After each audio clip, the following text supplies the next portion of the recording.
Léa Marlotti pour le Fashion Post. Ce soir, nous sommes dans un lieu assez magique puisque ce sont les anciens locaux de Jean-Charles de Castelbajac et qui ont été rachetés par la Coffrade, les mannequins de vitrine. Et cet espace a un coup de lifting dans un esprit un peu Lower East Side, East Village. On a un peu l'impression que Debbie Harry et le groupe Delight va surgir. Ce soir, je suis avec un trio, ce ne sont pas des chanteurs, c'est French Rebellion avec Julia, Muriel et Stéphane. On va parler mode, on va parler fashion, on va parler justement des Frenchies qui s'exportent sur la Big Apple mais qui reviennent quand même en France. Alors, quelle est l'histoire justement de French Rebellion? Alors French Rebellion, c'est l'histoire de trois copains, de trois amis qui ont décidé de faire les choses un petit peu différentes. Au départ à New York avec des designers français et maintenant à Paris avec des designers américains et internationaux. Mais dis, continue. C'est un échange Paris-New York, c'est très très beau. Alors on a voulu vraiment axer sur la Transatlantic Connection, ce qui est très important pour nous, le Paris-New York, mais aussi Los Angeles, toutes les grandes capitales de ce monde. Et il était important pour nous de revenir chez nous, Paris, la mode, la Fashion Week, French Rebellion. Voilà. Vous êtes des rebelles?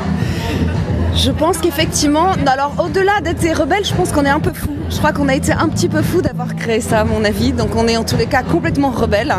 Pas rebelles à la mode, parce que la mode, on est tous avant tout des passionnés, mais je pense qu'on voulait trouver un autre système. Et quand je dis qu'on est un peu fous, c'est que je pense que pour faire ce qu'on a fait en si peu de temps, il fallait vraiment être un peu inconscient et un peu fou. Dans tous les cas, on est fous de mode, et ça c'est sûr.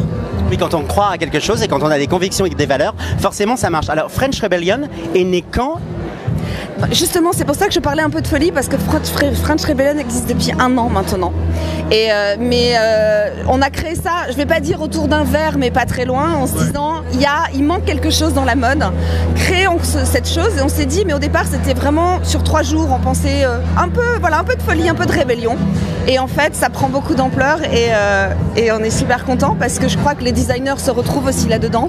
Et je pense qu'on est arrivé juste, comme je dis, au bon moment. Et on est tous tellement complémentaires tous les trois, c'est-à-dire qu'il y a, je pense, cette espèce d'énergie entre nous qui fait que ça fonctionne. Parfois, c'est comme la mayonnaise. Parfois, ça prend pas. Ou la chantilly. Ou la chantilly. Mais non, parce que moi, je considère que nous sommes français. Oui, c'est vrai que la mayonnaise, la moutarde de Dijon, la mayonnaise c'est plus belge. Mais moi, quand je vois votre fourrure, je me dis, il y a quelque chose de très très chantilly. Dark chantilly. Dark chantilly, c'est Quentin Véran, justement, qui est complètement absolute là, dark. Il est d'ailleurs par là, qui fait des... C'est notre cow-boy des temps modernes qui est par là. De toute façon, on va revenir interviewer chaque créateur. Pourquoi la mode? Comment est-ce que la mode s'est connectée à vous? C'était quoi votre parcours avant de vous rencontrer tous les trois? Alors moi, j'ai eu un parcours assez atypique. Je viens de l'événementiel, j'ai travaillé dans la mode avant. Pour nous, il était important d'arriver avec justement, on se veut des gypsies de la mode, c'est-à-dire qu'on sort des sentiers battus, on veut casser les codes et on va apporter vraiment cette modernité et cette simplicité de pouvoir développer et échanger surtout, parce qu'on fonctionne en termes de tribu. On n'est pas des coworkers, on est une famille. Donc là, on est dans la famille French Rebellion. C'est assez intéressant ce que vous me dites parce qu'il y a exactement une dizaine de jours, Lee Edelcourt partait d'un principe de nouvelle anti-fashion, où justement le principe des fédérations, des filles qui défilent, où on passe 45 minutes dans un bus pour assister 10 minutes à un défilé et ensuite repartir, où il y avait justement cette idée du créateur diva inaccessible. Est-ce que vous êtes en rupture avec ces codes?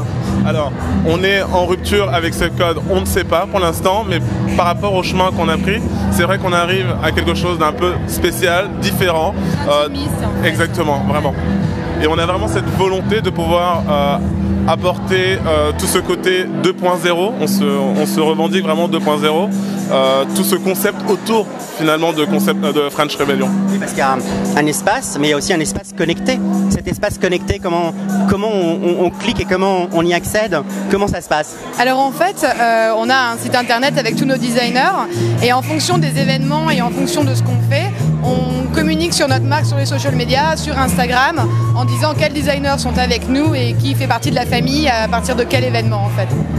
Le Fashion Post adore ce genre de concept. Je pense qu'en fait notre force, c'est vraiment quand on parle de gypsy, c'est surtout des nomades, c'est notre réactivité. C'est-à-dire que quand il se passe quelque chose, on veut retrouver de cette spontanéité qui a été un petit peu perdue dans la mode et on fait les choses. À partir du moment où tous les trois on considère qu'il y a quelque chose qui est effectivement pertinent pour les designers, on y va. On se pose pas de questions, on sort des codes et on y va tout simplement. Voilà. J'ai parfois l'impression que c'est toi qui m'interviewe et tu vois que les rôles sont inversés, donc mettez-vous jeune fille quand même face caméra. En tout cas, écoutez, l'entretien a été très sympathique. Je vous souhaite un bon succès à Paris. J'espère vous revoir peut-être à New York.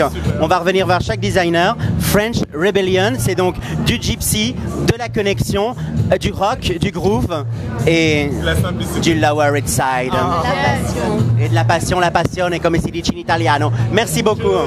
Merci.